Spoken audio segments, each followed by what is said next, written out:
मित्रों नमस्कार। भारत माता की जय, वंदे मातरम, जय श्री राम। मित्रों मैं दिलीप पांडे, स्वागत है आपका मेरे YouTube चैनल में। मित्रों जैसा कि आप देख रहे होंगे, आज मैं वीडियो बना रहा हूं और मेरा जो बैकग्राउंड है वो बदल गया है। ये वही बैकग्राउंड है जो पहले हमेशा हुआ करता था। और आप समझ रहे होंगे इससे कि भाई मैं लगभग 2 महीने के बाद लौटा हूँ अपने जहाँ से मैं वीडियो बनाता हूँ अपने स्टूडियो में। और बाकी लंबे समय से मैं जो है इस वक्त अपने शहर के बाहर था और इसी वजह से मैं अपने वीडियोस भी उस तरह से नहीं बना पा रहा था। लेकिन अब मेरा पूरा प्रयास रहेगा कि मैं अपने जो वीडियो हैं उसको दोबारा से अच्छी तरह से बनाना स्टार्ट करूं और कोई दिक्कत ना हो। दरअसल आयुर्वेद के भी कुछ काम की वजह से जो वीडियोस थे वो कम बन रहे थे, पर अब जो है मैं एक बार फिर से मैंने सोचा है कि वीडियो बनाने में कोई कमी नहीं होगी। और इसी बीच में एक बड़ी खबर भी आ रही है, एक बड़ा समाचार भी आ रहा है। और ये समाचार जो है ये आ रहा है दिल्ली से। आप जानते हैं कि दिल्ली में जो जैन मंदिर है, लाल किले के सामने जो जैन मंदिर है, जो कि बहुत ही ऐतिहासिक मंदिर है। और इस जैन मंदिर के बारे में बताएं आपको हम कि ये जैन मंदिर, आजकल जो लोग हैं ना वो तो इसी पर भटक रहे हैं साहब कि जैन मंदिर के सामने धमाका हुआ है। पर ये जो जैन मंदिर है, जैन मंदिर की कहानी आपको बताएं हम क्या है। ये जैन मंदिर औरंगजेब के समय से ये मंदिर रहा है।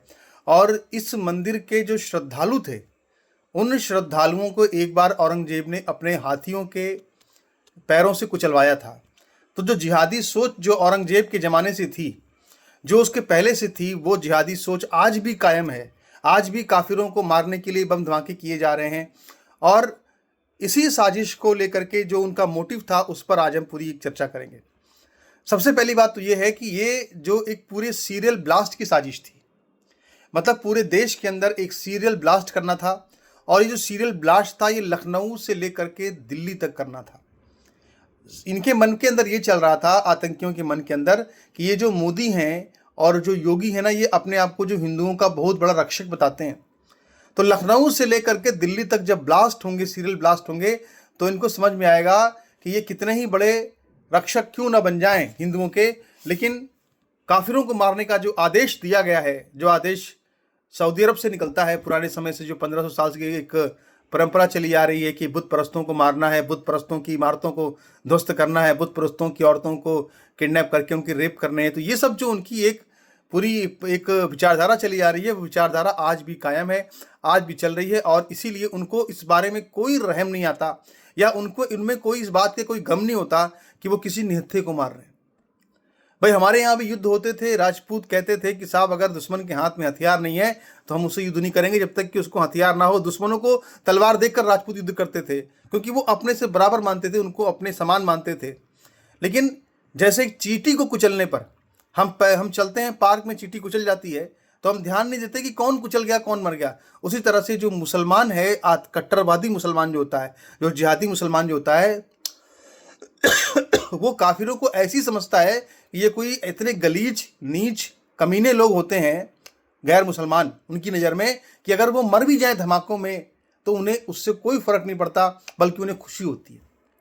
तो यही सोच जो है, ये सोच जो है, वो आतंकवादी हमले, फिदाइन हमले को लेकर के पूरी तरह से एक स्रोत बनती है किसी भी ऐसे धमाके को लेकर के। तो आज हम थोड़ा चर्चा करते हैं इस पूरे मामले की। तो सबसे पहले तो हम ये देखते हैं कि सबसे बड़ी बात क्या है इस पूरे के पूरे मामले में। जो लोग भी आरोपी हैं या जिन्होंने भी ब्लास्ट किया है, अपराधी हैं, वो सारे के सारे अपराधी, पहली बात तो सारे के सारे मुसलमान हैं। दूसरी महत्वपूर्ण बात यह है कि सारे के सारे जो हैं वो डॉक्टर हैं। और वो डॉक्टर भी कोई ऐसे डॉक्टर नहीं है कोई झोला छाप डॉक्टर हो। सारे जो लगभग सभी लोग वो हैं जो कि MBBS किए हुए डॉक्टर हैं। और MBBS में भी वो डॉक्टर है जो मेडिसिन के जो लाइन होती है उन्होंने उसको ज़्यादा स्टडी किया है। यानी ये बहुत पढ़े लिखे लोग थे, इनके जो ब्रेन थे बहुत शार्प थे, MBBS किए हुए लोग थे। और इन कहते हैं कि साहब, जो बार बार कहते हैं कि नहीं साहब वो तो इसलिए धमाके करते हैं आतंकवादी क्योंकि वो बेरोजगार होते हैं, क्योंकि वो पढ़े लिखे नहीं होते, इस तरह की बातें करते हैं लोग। देखो ये बेरोजगार भी नहीं थे, MBBS डॉक्टर थे, पढ़े लिखे थे, लेकिन इनकी जो सोच थी वो आतंकवादी सोच थी। वो उनकी जो पवित्र पुस्तक है उसके अंदर से जो निकलने वाली जो जिहाद की विचारधारा है, ये उससे प्रभावित हुए पूरे के पूरे लोग थे। सबसे पहले तो महत्वपूर्ण बात आप ये समझ लीजिए। और इसके अलावा बड़ी बात यह है कि ये सारे के सारे जो फरीदाबाद की अल फलाह यूनिवर्सिटी है वहां से पढ़े लिखे लोग थे। अब आप देखिए बार बार ये ओवैसी और इस टाइप के लोग क्या कहते हैं कि नहीं साहब वो तो मुसलमानों को पढ़ाने के लिए आप यूनिवर्सिटी खोलिए। तो जो यूनिवर्सिटी खोली गई अल फलाह यूनिवर्सिटी, उस यूनिवर्सिटी में जो क्या फल फूल रहा था, अल फलाह में आतंकवाद फल फूल रहा था। इस चीज़ को भी हमने देखा, इस चीज़ को भी हम यहाँ पे अच्छी तरह से देख रहे हैं, समझ रहे हैं। सबसे जो और इम्पोर्टेंट बात क्या इसके अंदर है, वो तीसरी इम्पोर्टेंट बात क्या है कि सरकार जो है, जो भारत सरकार है, जो जांच एजेंसियां हैं, वो इस पूरे के पूरे धमाके को, इस पूरे ब्लास्ट को एक फिदाइन हमला कहने से बच रही हैं। इसको एक आत्मघाती हमला कहने से बच रही हैं। और ये आत्मघाती हमला इसलिए नहीं कह रही हैं क्योंकि सरकार को लगता है कि अगर ये आत्मघाती हमला कहा जाएगा तो उस कार के अंदर में जो डॉक्टर उमर बैठा हुआ था, उस डॉक्टर उमर को एक शहीद का दर्जा मिल जाएगा।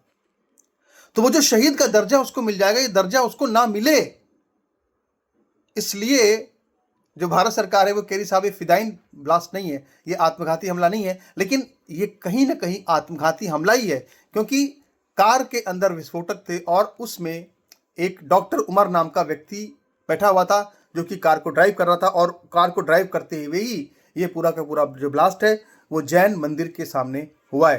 तो जो जांच एजेंसियां हैं वो ये कह रही हैं कि साहब कि ये तो डर की वजह से विस्फोट हो गया, यानी कि जो उसमें डर था, जब छापे पड़ना शुरू हो गए अचानक से, क्योंकि कहीं ना कहीं जो सुरक्षा एजेंसियां थी उनको भनक लग गई थी कि धमाके होने वाले हैं, तो उन्होंने अपनी तैयारी शुरू कर दी, जांच शुरू करी, छापे मारने शुरू किए। तो उस वक्त जो है डर के मारे से कुछ ऐसा मिसमैनेजमेंट हुआ कि ये ब्लास्ट हो गए, ऐसा जो थ्योरी है वो सरकार की तरफ से कही जा रही है, जो माफ़ कीजिएगा जो जांच एजेंसियां हैं उसकी तरफ से कही जा रही है।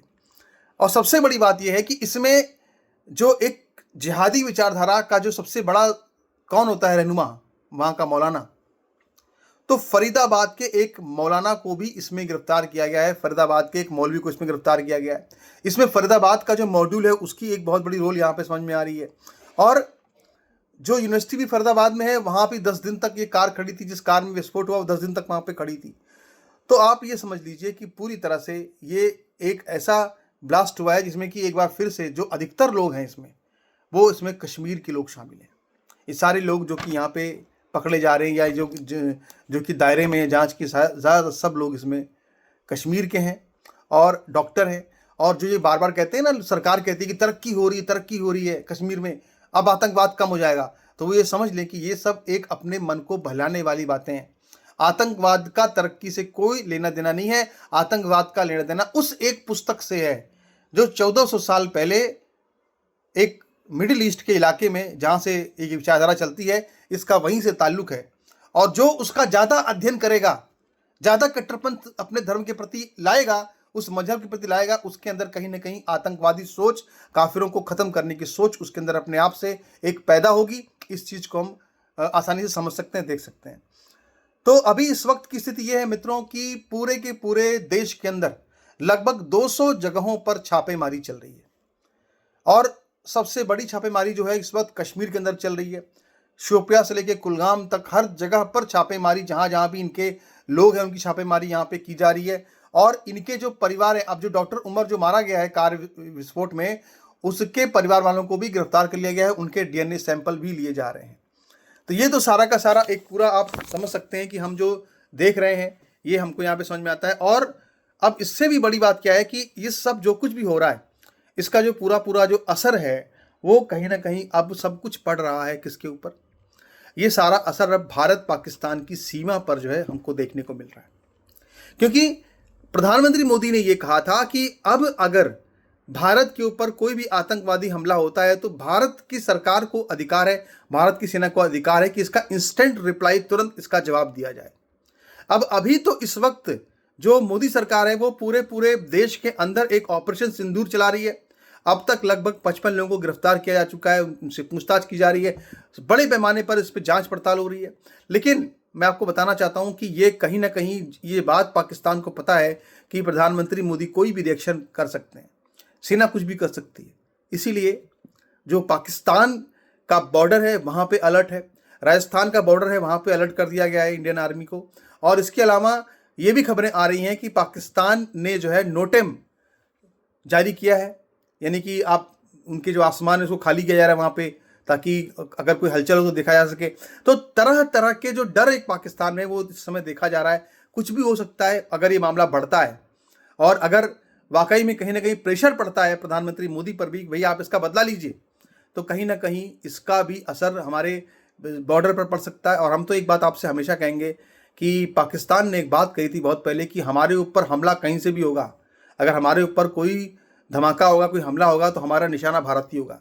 हम पर हमला कोई भी करे, हम हमला भारत पर ही करेंगे। उसी तरह से हम तो आज कहना चाहते हैं भैया कि भारत सरकार को भी अपनी एक नीति बनानी चाहिए कि भारत के ऊपर हमला, आतंकवादी हमला अगर भारत के ऊपर हो तो चाहे उसमें पाकिस्तान का रोल हो चाहे नहीं हो, लेकिन पाकिस्तान को दंडित किया जाए, क्योंकि पूरी दुनिया के अंदर जो आतंकवाद की विचारधारा का जनक अगर कोई है तो वो पाकिस्तान तो है ही, इसमें कोई दो राय नहीं है। तो कुल मिलाकर के हम लगातार इस पर बने हुए खबर पर आगे आपको और भी अपडेट देंगे। और सबसे बड़ी बात ये कि जो एग्जिट पोल हो रहे हैं बिहार के चुनाव को, उसकी भी चर्चा हम करेंगे आपसे। नमस्कार, धन्यवाद।